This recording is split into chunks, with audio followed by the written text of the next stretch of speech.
ॐ श्रीमन्महागणाधिपतये नमः। ॐ श्री शारदा सरस्वत्यै नमः। ॐ श्री पुराणपुरुषोत्तमाय नमः। ॐ नमो भगवते वासुदेवाय। सूत उवाच एवं निशम्य भगवान् देवर्षेर्जन्म कर्म च भूयः पप्रच्छ तं ब्रह्मन् व्यासः सत्यवती सुतः। व्यास उवाच भिक्षुभिर्विप्रवसिते विज्ञानादेष्ट्रिभिस्तव वर्तमानो वयस्याद्ये ततः किम करोत् भवान् स्वायम्भुवकया वृत्त्या वर्तितं ते परं वयः कथं चेदमुदस्त्राक्षे काले प्राप्ते कलेवरम् प्राक्कल्पविषयामेतां स्मृतिं ते सुरसत्तमा न ह्येष व्यवधात् काल एष सर्वनिराकृतिः। नारद उवाच भिक्षुभिर्विप्रवसिते विज्ञानादेष्ट्रिभिर्मम वर्तमानो वयस्याद्ये तत एतद्कारशम् एकात्मजा मे जननी योषिन्मूढा च किङ्करी मय्यात्मजेनन्यगतौ चक्रे स्नेहानुबन्धनम् सा स्वतन्त्रा न कल्पासीद्योगक्षेमम् ममेच्छति ईशस्य हि वशे लोको योषा दारुमयी यथा अहं च तद्ब्रह्मकुले ऊषिवांस्तदपेक्षया दिग्देशकालाव्युत्पन्नो बालकः पञ्चहायनः एकदा निर्गतां गेहाद्दुहन्तीं निशिकाम्पते सर्पो दशत्पदा स्पृष्टः कृपणां कालचोदितः तदा तदहमीशस्य भक्तानां शमभीप्सतः अनुग्रहं मन्यमानः प्रातिष्ठं दिशमुत्तरां स्फीताञ्जनपदांस्तत्र पुरग्रामव्रजाकरान् खेटखर्वटवाटीश्च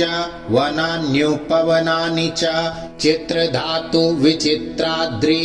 निबभग्नभुजद्रुमान् जलाशयान् शिवजलान् नलिनी सुरसेविता चित्रस्वने पत्ररथैर्विभ्रमद्भ्रमरश्रियः नलवेणुसरस्तम्भ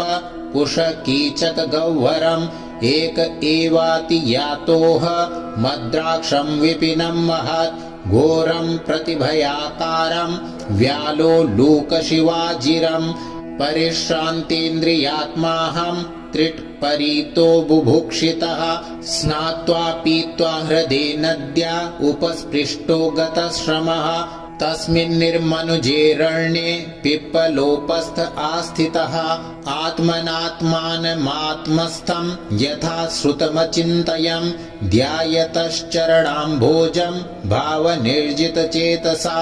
औत्कण्ठ्याश्रुकलाक्षस्य हृद्यासीन्मेषणैर्हरिः प्रेमाति भरनिर्भिन्न पुलकाङ्गोति निर्वृतः आनंद संप्लवे लीनो नापश्यमुभयं मुने रूपं भगवतो यत्तन् मनः कान्तं सुचापहम् अपश्यन् सहसोत्तस्थे वैक्लव्याद्दुर्मना इव दिदृक्षुस्तदहं भूयः प्रणिधाय मनोहृदि वीक्षमाणोऽपि नापश्य मवितृप्त इवातुरः एवं यतन्तं विजने मामाह गोचरो गिराम् गम्भीरश्लक्षणया वाचा शुचः प्रशमयन्निव हन्तास्मिन् जन्मनि भवान् मां द्रष्टुमिहार्हति अविपक्वकषायाणां दुर्दर्शोऽहं कुयोगिनां सकृद् यद्दर्शितं रूप मेतत्कामाय ते नघ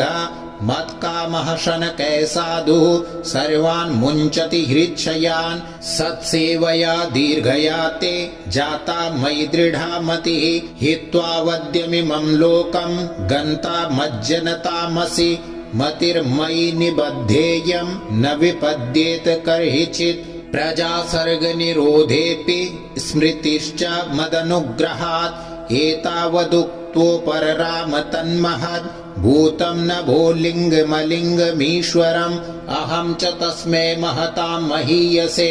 शीर्ष्णावनामं विदधेनुकम्पितः नामान्यनन्तस्य हतत्रपः पठन् गुह्यानि भद्राणि कृतानि च स्मरन् गां पर्यटनस्तुष्टमनाः गतस्पृहः कालं प्रतीक्षन् विमदो विमत्सरः एवं कृष्णमतिर्ब्रह्मन् न सक्तस्यामलात्मनः कालः प्रादुरभूत्काले तडित्सौदामनि यथा प्रयुज्यमाने मयि तां शुद्धां भागवतीं तनुम् आरब्धकर्म निर्वाणो न्यपतत् पाञ्चभौतिकः कल्पान्त इदमादाय शयानेऽम्भस्युदन्वतः शिशयिशोरनुप्राणं विविशेऽन्तरहं विभो सहस्रयुगपर्यन्ते उत्थायेदं शिशिक्षतः मरीचिमिश्रा ऋषयः प्राणेभ्योऽहं च जज्ञिरे अन्तर्बहिश्च लोकास्त्रीन् पर्येम्यस्कन्दितव्रतः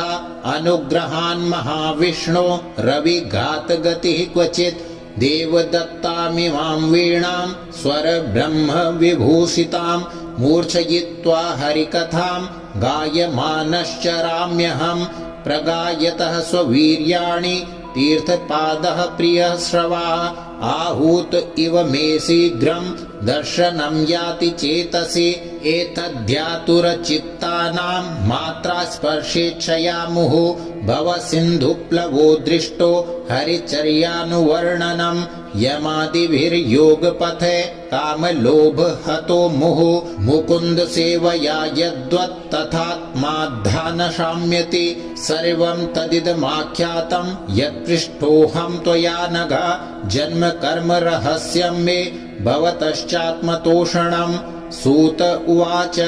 एवं सम्भाष्य भगवान् नारदो वासवीसुतम् आमन्त्र्य वीणां रणयन् ययो यादृच्छिको मुनिः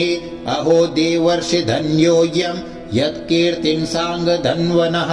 गायन्माद्यन्निदं तन्त्र्या रमयत्यातुरं जगत् ॐ जय जय श्रीमद्भागवते महापुराणे पारमहंस्यां संहितायां प्रथमस्कन्धे